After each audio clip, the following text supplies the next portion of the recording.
কবিগুরু রবীন্দ্রনাথ ঠাকুরের আমি। আমারই চেতনার রঙে পান্না হলো সবুজ, জমে উঠল রাঙা হয়ে। আমি চোখ মেললুম আকাশে, জ্বলে উঠল আলো। পূবে পশ্চিমে গোলাপের দিকে চেয়ে বললুম, সুন্দর, সুন্দর হলো সে।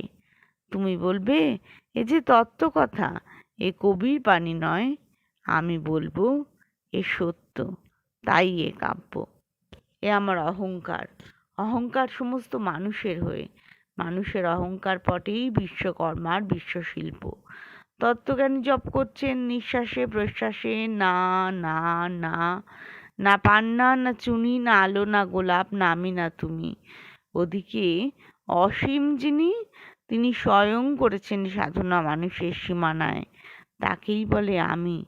সে আমির গহনে আলো আঁধারের ঘটল সঙ্গম, দেখা দিল রূপ, জেগে উঠল রস, না কখন ফুটে উঠে হলো হাঁ, মায়ার মঞ্চে রেখায় রঙে সুখে দুঃখে। একে বলো না তত্ত্ব, আমার মন হয়েছে পুলকিত।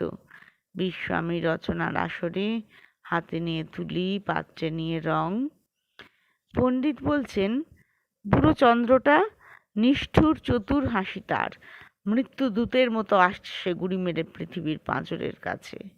একদিন দেবে চরম টান তার সাগরে পর্বতে, মর্তলোকে মহাকালের নতুন খাতায় পাতা জুড়ে নামবে একটা শূন্য, গিলে ফেলবে দিন রাতের জমা খরচ, মানুষের কীর্তি হারাবে তার অমরতার ভান, তার ইতিহাসে লেপে দেবে অনন্ত রাত্রির কালি। মানুষের যাবার দিনের চোখ বিশ্ব থেকে নিকিয়ে নেবে রং, মানুষের যাবার দিনের মন ছানিয়ে নেবে রস। শক্তির কম্পন চলবে আকাশে আকাশে, জ্বলবে না কোথাও আলো। বীণাহীন সভায় যন্ত্রীর আঙুল নাচবে, বাজবে না সুর। সেদিন কবিত্বহীন বিধাতা একা রবেন বসে নীলিমাহীন আকাশে, ব্যক্তিত্ব হারা অস্তিত্বের গণিত তত্ত্ব নিয়ে। দূরে দূরান্তে অনন্ত অসংখ্য লোকে লোকান্তরে তখন বিশ্ব বিরাট ভুবনে এ বাণী ধ্বনিত হবে না কোনোখানেই, তুমি সুন্দর, আমি ভালোবাসি।